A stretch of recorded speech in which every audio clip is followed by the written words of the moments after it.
irra ture sila. Kan gaafanni lubbuudhaan hin jajjabeessine gaafanni du'e maal abbaa kee lafa dhidhiittaa hundi keeyyuu. Akkamitti dhugaasaa bira akka geessu bichaa irratti hojjedhu isaatii kanatti. Haati birrii walitti naa qabi qarshii walitti naa buusiin jettee si kadhataan jirtu. Haati kan isheen barbaaddu isaatii kanatti mucaa ishee nama ajjeesee fi dhugaan mucaa kana akka bahu qofaa barbaaddi malee qarshii keerraa dhimma hin qabdu. Kana taadha gargaaruu dandeessu erga dhugaa mucaa kanaa baastee fi yoo baay'ate immoo torbee tokko booda fa'aa guyyaa 2-3 booda yoo goote maal rakkina qabama. Harma walitti dhuftee mana banattee zimmittee maalidha wanta akka kana maaliif wallaalaa taanaa nuti? Qoy qarshiin irra walitti qaba 500,000 yookiin miliyoona 5 yoo walitti qabne irra jechuudha. Miliyoona 5 yoo walitti qabne irra lubbuu mucaa kanaa bakka bu'uu hin danda'u beekaa.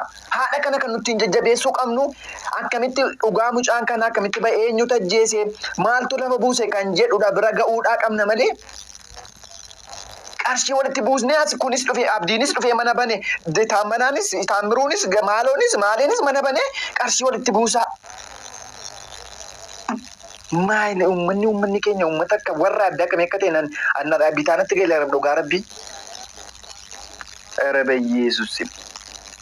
Maraatinaa ijoollee yoo dandeessan guyyaa 2-3 eeggannee guyyaa 2-3 booddee qarshii walitti sassaabuu wayyaa. Amma callisnee qarshii walitti qabna sana walitti goonan jennu yoo amma guyyaa 3-4 amma dhugaa mucaa kanaa bahutti ilaal abbaan hoteela sanaa qabamee radhanii hojjettoonni hoteela sana keessaas qabamanii rodhan. Kanaadhaaf nummoo sooshaal miidiyaa irratti dhiibbaa geggeessuudhaa qabna. Amma waa'ee qarshii walitti qabuudhaan olola kee dhiisiiti. Qarshii walitti qabu koo qarshiin harka keenya keessa jira beekaa qarshiin guyyaa 2-3 booddee nuti walitti buusnee haadha kan akka gargaaramtu gochuu dandeenya jechuudha karaa salphaatiin. Haadha gargaaruun koo qarshiin harka keenya keessaa kennee namni qarshii sana walirra geenya guyyaa 2-3 booddee qarshii kennuu dandeenya.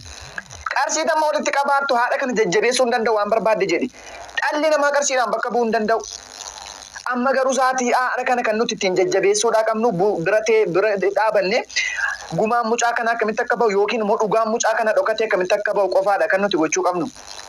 Amma mucaan kun awwaalamee qarshii walitti buusuuf olii gadi fiinnaa nuti. Anamma akkoo birriin qarshiin maaf walitti bu'aa kan jedhu mormaan jiru na hubadhaa laal. Qarshiin maaliif walitti bu'aa kan jedhu miti kanan dhorkaa jiru.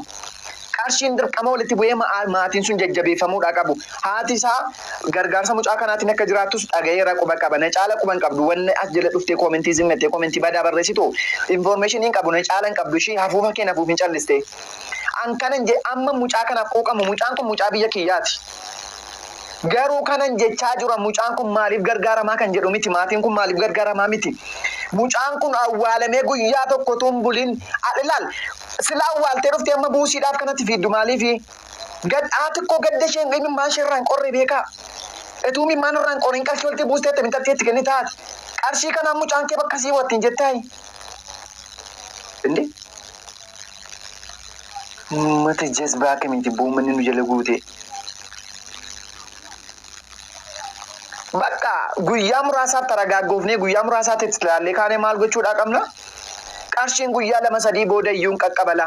Yaanni kiyya qarshiin gaafa haati taragaaggooftee xiqqoo tasgabbooftee gaafa isheen jettu qarshiin itti geeffamuu danda'a.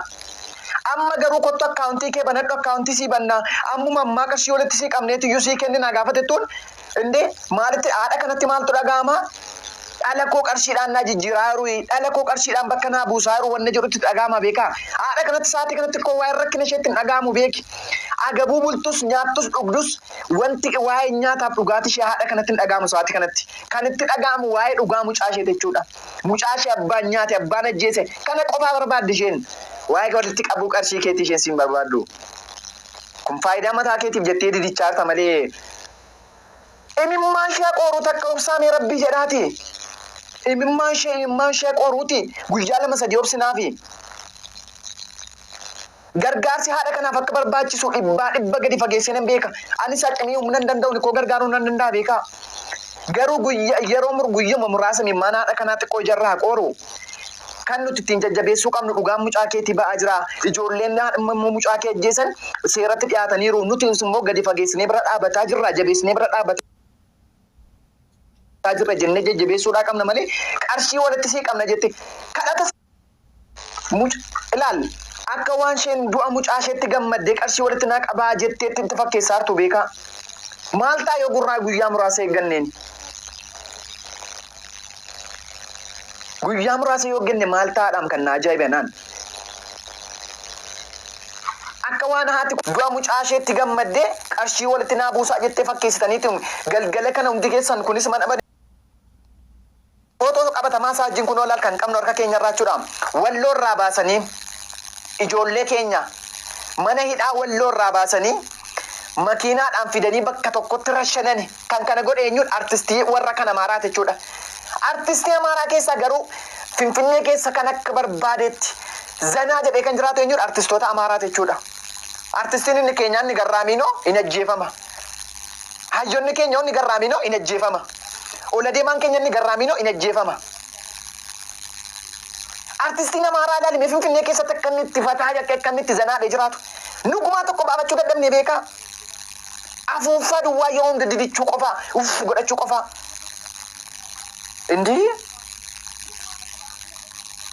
etuu guyyaa gaafa ka artistiin keenya tokko du'u nus dhannee tokko bakka buusnee ajjeesne dhugaa rabbii diinni nutti hin deebitu turte silaa. Mana keenya keessaa gaafa namni tokko du'u nus mana jaraa keessaa nama tokko ajjeesuun nurra ture. Oromoon Garraameedha. Oromoon gumaa ajjeechaaf hin baafatu. Udduu keetti si naqaa jiraata haaraa beekaa Amaaraan udduu kee keessatti si naqaa. Boori dhufee dhala kee tokko si jala ajjeesa. Nuti yeroo hunda baanii mayyeeyyee jechuu. Amma wal irratti duundu dhiira irratti. Finfinneen lafa abbaa keenyaati beekaa. Lafa tufaamunaa.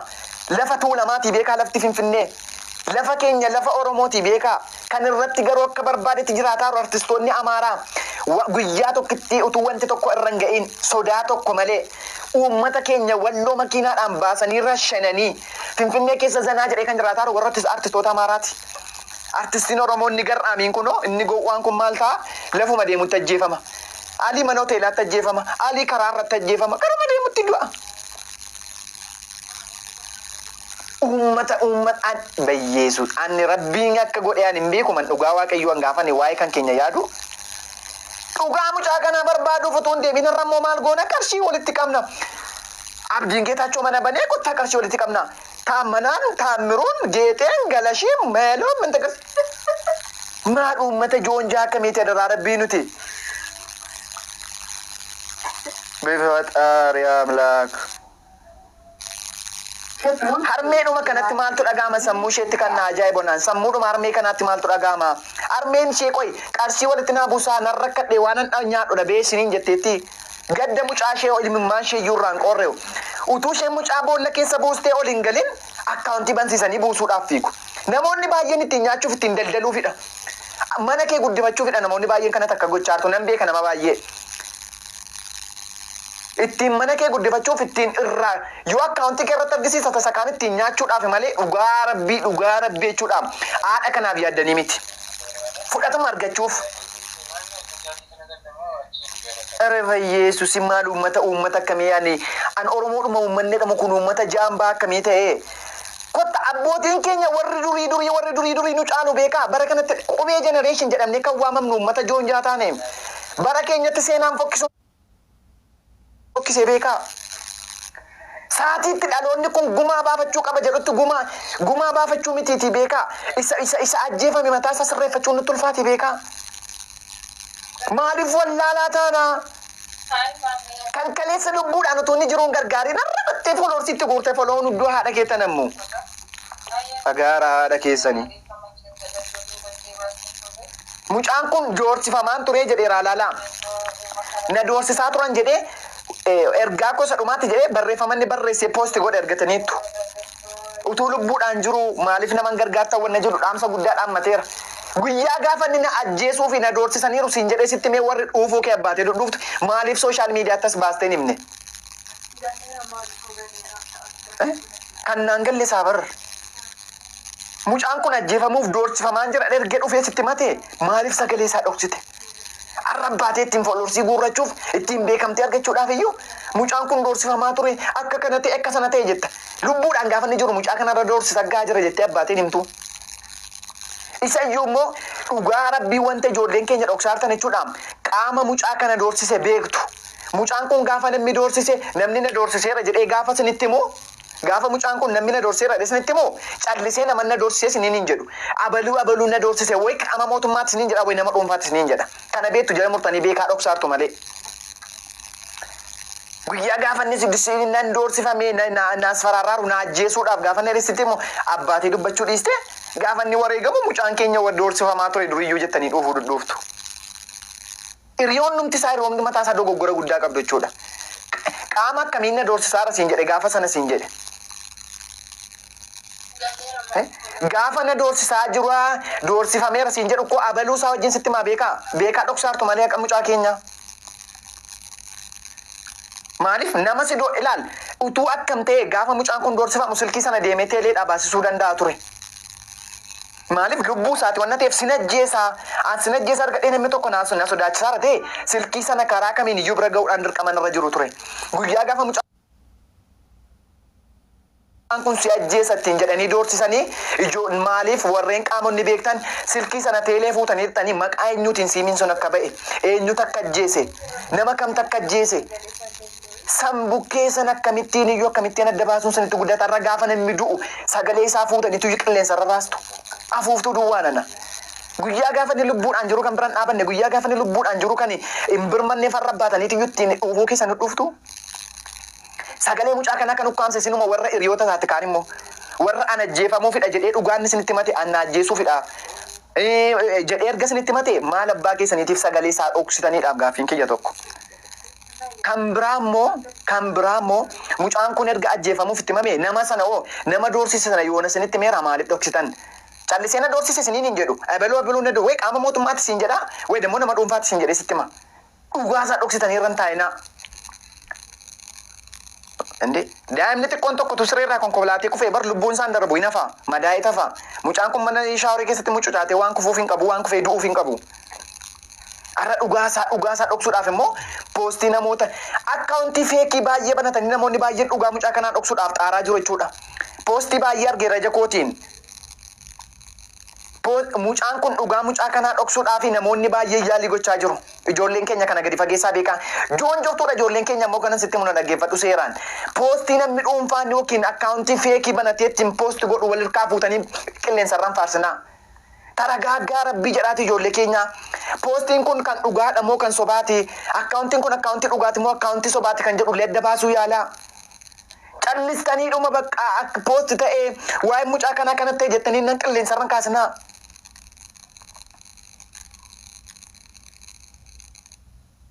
Baadi isheen na jalaa gargaarsa jettee mana koo jalatti kominti barreessitu gargaarsa haadha kee godhu. Deebi na jalaa. Haadha albaatii ishee albaatii na jala dhuftee. Waa'ee gargaarsaa dhuftee hin ta'in. Haati abdiis haati sooraa isaati kanatti gaddarra jirti malee birrii naa kadhadhu siin jedhe sitti mateetti kadhattuu haadha keeti. Na jalatti dhuftee kominti akkasiin barreessin. Yoo barbaadde dhaqiitii achitti kadhata kadhadhu. Ansaati kanatti kan na cannaqaaru dhugaan mucaa kanaa akkamitti ba'aa kan jiru na cannaqaara. Harmeen mucaa kanaa dhala ishee kan ajjeese dhala ishee kan galaafate akkamitti argachuu dandeessa akkamitti bira ga'uu dandeessi jedhu na cannaqaara malee waa'ee qarshii dhuftee sadaqaa walitti kadhata kee walitti kadhattuu miti. Ajooftuu duwwaa nana. Deeme achitti abbaan barbaade dhaqiitii achitti wal gayaasee. Haadha kana gargaaruun guyyaa 2-3 booda iyyuu qaqqabaa beekaa. Haati kun lubbuudhaan jirtu iddoo tokko iyyuu hin dhanne. Ergaati kun lubbuudhaan jiraatte immoo torbee tokko booda ji'a tokko boodas gargaarsa wanta barbaanne akka barbaannetti qarshii walitti buusnee gargaaruu dandeenya. Warra jalatti dhuftee komintii barreessi tokko amma namaallee yaaliin goonee barra. Nama amma kanallee wanta tokko addaan baafachuuf hin xaarrata jalatti dhufee komintii dhuufuu isaa dhuufaa beekaa. Warra kaleessa mucaan kun lubbuudhaan gaafa jiru akkamitti akka gargaaruuf wanta tokkollee nama waa tokko hin goonetu dhufee komintiidhaan nama rabsa. Yaada namaallee utuu hubatiin uummata dhaloota doofaa kan akkamitti akka ani hin beekuman. Akkamitti akka nama hubatu akkamitti akka waan na barreessuuf wanta hin barreessine hin beeknu. Warra dhuftee koomintee jalatti barreessaa hartachuudhaan kaleessa viidiyoon irra mucaa kana irratti hojjedhe namoonni baganaan jettan jirtu namoonni baay'een keessan biqee haadha keessanii namoota akkasii barreessaa irra maddabaltanii haadha rahu. Namoota kaleessa baganaan jechaa turtantu har'a dhuftanii akka jechaa hartu. Kan kaleessa gaafanni lubbuudhaan wareegame baga jettanii kan gaddargalchitan har'a immoo buusii jettanii dhuufuu keessan dhuftu. Yoo sii danda'ame dhaqee haadha isaa jajjabeessi. Dhugaa mucaa kanaa baasuudhaaf xaari. Angargaaruun hamaa qaba siin hin jenne na hubadhu simmettee komintiin barreessiniiti. Angargaaruun hamaa qaba toon taane mucaan kun kan inni ajjeefame dhugaasaadha. Amma kanatti harmeen kun kan isheen barbaaddu buusii keessan miti bakka jala muriiti beeki. Haati kun sa'aatii kanatti buusii kee hin barbaaddu. Kan isheen barbaaddu dhugaa mucaa kanaati jechuudha.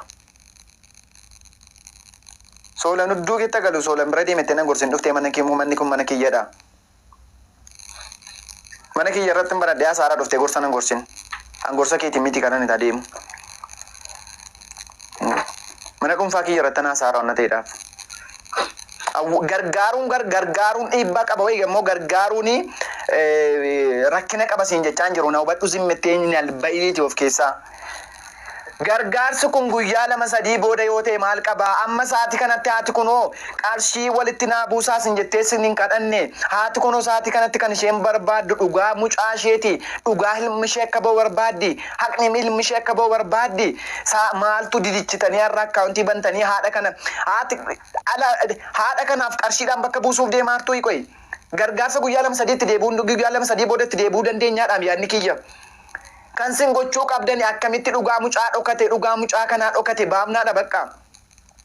Yaadni kiyya dhugaa mucaa dhokate akkamitti baasuu dandeenya? Mucaan keenya kun lafatti lubbuun isaa darbaayi. Haati keenya kun kan isheen barbaaddu sa'aatii kanatti dhugaan mucaa ishee akka bahudha malee qarshiiti walitti qabduuf miti bakka. Isheen sa'aatii kanatti kan ishee cannaqaaru maalin nyaadhaa maalin dhugaa miti kanan siin jechaa jiru na dhaga'i gurratti yoo si dhagaamate gurra kee baniiti seeraan argeeffadhu. Haati kun sa'aatii kanatti kan isheen barbaaddu maalin nyaadhaa maalin dhugaa maalaan jiraadhaadha miti kan isheen jettu. Mitti naabaa kan jedhudha kan isheen barbaaddudha bakka. Yoo buusii ta'e immoo yeroo muraasa booda yoo walitti deebinee buusuu dandeenyaadha yaadni kiyya. Zimmettee dhuftee koomentiidhaan nan arrabsin. Qomaa haxaa duwwaa nana warra dhuftee na arrabsitu. Haadha kana sila awwaallattee dhala ishee sila boolla keessa buustee galtee teessee yoo na bu'aatti baraati kun haati kun yoo namimmaan isheen qorfanne teessee koo qarshii meeqatu walitti naa bu'aa qarshii meeqa walitti naa qabamaa jechaan jirtu maati kun. Dhugaa mucaa koo eenyutu ajjeesee mucaa koo eenyutu galaafate wanna jedhu sammuu isheetti yaadaatti malee. Haati kun tuuta amma qarshii miliyoona 1 fuutee irratti itti kennite amma sammuu ishee amanee itti gammadee fudhata ameenaa deebismee deebii kana warri koomentiidhaan na arrabsitu. Haadha kanaaf tuuti qarshii miliyoona 1 fuutee irratti haadha kanaaf kennite. Haati kun itti gammadee fudhattee qarshii miliyoona 1 kana.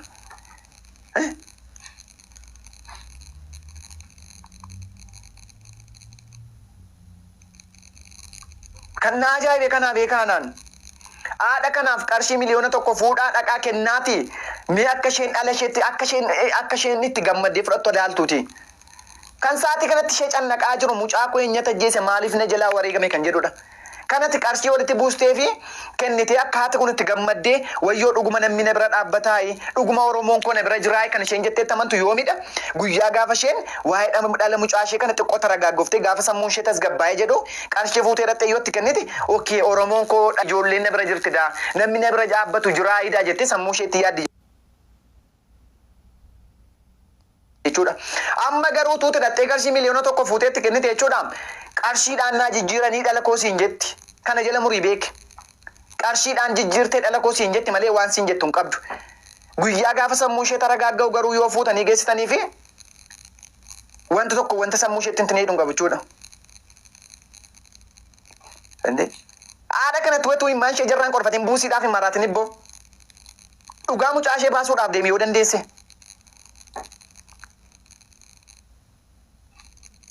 Uummata jaanjootoo guute sila iyyuu maalu waan hin beekne waan godhu waan adda baafate hin beeknedhaan akka kiyyatti gochaa sanatti jirtan hundi eeggaroon tasayyuu. Gargaarsaaf buusiidhaaf guyyaa 2-3 booda dhuftee walitti buusna to'atanii na gaafatanii ookee dhugaa rabbii garaa koo qulqulluun fudhadha jechuudha. Guyyaa 2-3 booda torbee 1 fa'aa boodatu buusiidhaaf wal qabu jalqabdanii erga haati kun gaddarraa kaatee utuu walitti buusuu jalqabdanii ookee waan tokko waan rakkoo tokko hin qabu kun. Arruma mucaan ishee boolla keessa bu'ee jennaan qarshii walitti sassaabdee haadha kana qarshiidhaan jajjabeessuu dhatta. Amma qarshiidhaan jajjabeessitu dhugaa ilma ishee barbaaddeen jajjabeessitu gumaan ilma keessiitii sii ba'a rakkoon qabu jabaadhu. Dhugaan ilma keettis dhokatee nafu sii ba'a jabaadhu ittiin jechuudhaa qabda malee qarshii fuuteetti hidhatteetti kennitee haati kun waan sitti gammaddu tokko iyyuu hin qabdu. Waan tokko jechuudha. Kan isheen itti gammaddu yoo maal ta'edha? Yoo dhugaadha yoo ta'e ilaal. Sa'aatii kanatti kan sammuu ishee cannaqu koo waa'ee qarshiitti walitti qabdu isheen dantaa sanaa tokko iyyuu hin qabdu. Dantaa sanaa tokko iyyuu. Kan isheen itti dhagaamu sa'aatii kanatti dhugaa mucaa ishee dhokate qofaadha bakka. Kana jala murii beek. Galii gumaa baase. Baddu ati iyyuu gumaan baasne kan yoo na biyya teesse akka jettu. Dhaltuu akka keetii miti ishee. akkana reejechan taane haasawunan godina. Sijjammar ko ijoolleen koomentii akkasii barreessan jechuudha. Warra mee jechuudha. Sammuun keessan kun sammuun buqqee mataa keessanii furrii qofaadhaan kan guuteedha.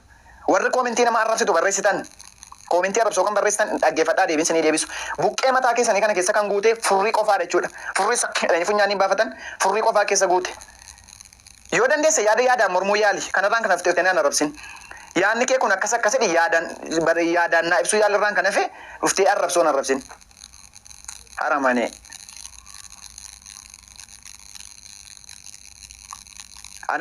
Nama galchee yaadarraa fuuchuun an danda'a garuu yaadan dubbachaa kun namni tokko na jijjiirsuu hin danda'u. Kun yaada kiyyaadha jechuudha. Nu chaartariidha ati siidha. Siisiidha namni tokko na bakka na bu'uu hin danda'u. Garuu nama nan galcha amma. Isa kanaadhaaf abbaan barbaadde dhuftanii waan barbaaddan natti odeessitan ani waanan si dhaga'uuf hin qabu.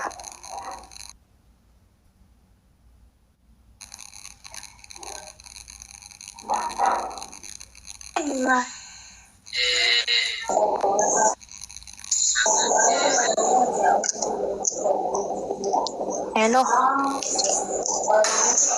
Ayo, bagaimana kan?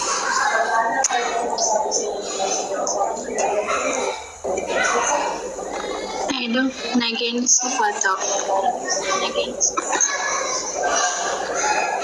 Ayo, bagaimana kan sendiri warna kamu di sekeliling? Saya makan dan kamu makan justo. Negara jenna kawan Ramadan hari.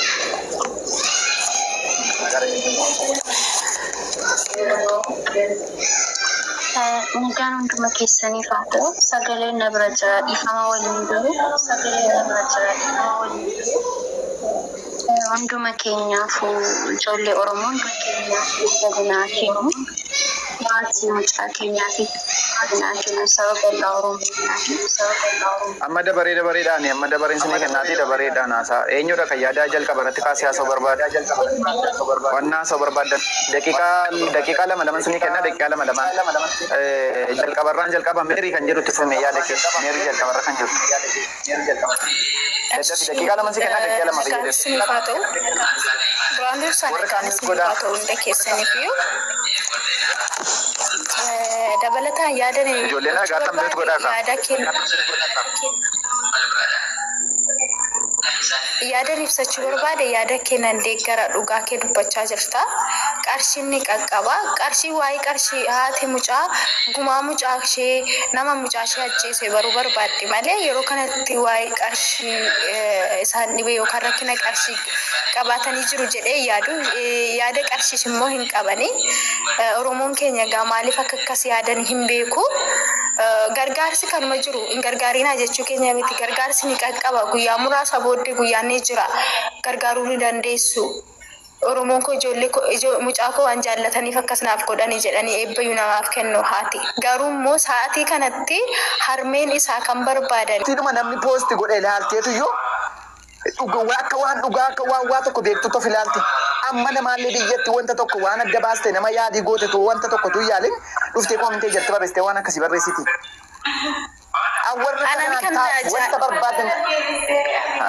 Anan kan na ajaa'ibee na dhiisaa jiru namumti tokko dhugaan isaa nuuf haa ba'u. Mucaan kun akkamitti ajjeefame akkamitti sa'aatii kana muraasa jidduutti ajjeefame namni jedhee dubbatullee asirratti miidiyaa irratti bahee dhugaan mucaa nuuf haa ba'ullee kan jedhuun argine miidiyaa irra ba'anii gargaarsa jedhanii kan labsu jalqaban hin arge reeffisaa irra awwaalame isaan immoo waa'ee gargaarsaa ta'u gargaarsa haati rakkattee mucaa ishee guddifatte koo ayyee itti fufii dabaree abbaan ittaan. Okay, yaadi kee baay'ee bareeda. Daanlee yaadi kee deeggaree jira. Haati mucaadhaa dhuguma akkuma mucaan kun jette haati mucaa jalaa du'e malee yeroo kanatti birrii illee yaadataan jirtu nama tokkollee yaadataan jirtu mucaa isee malee jechuudha. Maaliif akkuma nuti haadha qabnu illee haadharraa dhalate haadhi keenya utuu akkanatti nu dhabde hammamitti haa dhaga'amu. Utuu dhukkubee biraa du'eetii illee hammanitti hin dhaga'amu ture. Garuu fayyaa isaa yookiin itti haasofte yookiin utuu itti naasee hin jiraatte fayyaan isaa gaafa hin du'edhanii reeffi isaatti galu baay'ee tokko nama gaddisiisa baay'ee tokko namatti ulfaata jechuudha. Akka warra haadha qabuutti akka warra maatiirraa dhalateetti yoo yaadne jechuudha. Garuu ati warra koomentiin ilaalan warri koomentii wanta barbaadan barreessuu danda'uuni. Wanta barbaadan isaa barreessanii. Yoo fedhan birriillee buusanii hageessaniifi.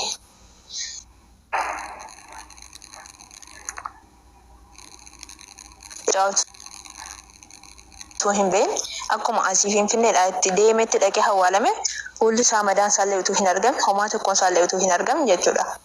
Akka kanatti deemee hawwaalame baay'ee tokko nama gaddisiisa. Haadhi mucaa kanaa yoomillee naateeti garaa ishee keessaa waan baduu miti. Du'ii mucaa isheetii akkatti du'ee hin beekne maaliif akka du'e hin beekne utuu dhukkubee du'eeti hin beekti ture. Maaliif akka du'e maalirratti akka du'e waan hin beekneefi garaan ishee yoomiyyuu madaadha. Kanaaf yoo maatii isaa hundumaaf illee nuufillee rabbiin jajjabina nuuf haa kennu. Wanti godhamu hin jiru. Waan yaani keessattiyyuu wanti Wallagga irratti ta'e uummata Wallagga irratti ta'e uuma baay'ee tokko waan ulfaataadha. Biyya kamirratti illee waan hin taane mandii keessa bakka konneeshiniin hin jirretti wanti isaan raawwataa oolanii haadha durbaa irratti illee ta'e durba irratti illee dhiira irratti illee jechuudha. Yeroo baay'ee arguutii dandeessa tariitii mandii keessatti waan ta'e siree keessatti wanta ta'e barsiisotaaf ijoollee illee jechuudha. Isaan qabatee Wallagga irratti wanta ta'e wanta baay'eedha. Utuma ta'uu immoo kan mucaa kana waan baay'ee nama gaddisiisuudhaani. Kanaaf jennaan wanti godhan hin jiru dhugaa isaa bitaan nuuf haa baasu. Akka nama jedha yaadi kee yaada bareedaadha akkuma yammartetti itti fufe warri birriin haa bu'uuf jedhe. Mucaa kana jalqaba yeroo inni TikTokiin dhufe karaa miidiyaatiin dhufe yaabanii Feesbuukii siin qaba Yuutuubii siin qaba TikTokii siin qaba namni tokkollee namni jabeesse wajjiniin dalage hin jiru. Garuu erga inni du'ee jedheeti fooloo Feesbuukii isaatti fooloo TikTokii isaatti kan kaleessaa fi kan guyyaarraa yoo ilaaltallee baay'ee tokko wal gata jechuudha. Kan isaan kaleessa erga inni du'e fooloo godhanii fi kan isa duraadha jechuudha. Oromoon keenya kan inni beeku gaafa du'e riibbii jedhee suuraa biroo godhachuu fi akkanatti du'eedhaan boo'u miti wal jabeessuu gargaaru hin jiru. Kan wal ajjeesaa Amaara miti kan mucaa ajjeese jechuudha. Mana Oromoo keessatti du'e Oromoo biratti du'e. Kanaafuu jennaan baay'ee tokko ulfaata. Rabbiin maatii isaatti jajjabinaa kennuufi wanti godhan hin jiru gumaa isaa Rabbiin nuuf haa baasu. Gumaa nama baay'ee nu jalaa dhokatee hafe kan isa kanaa Rabbiin nuuf haa baasu isiniin jedha.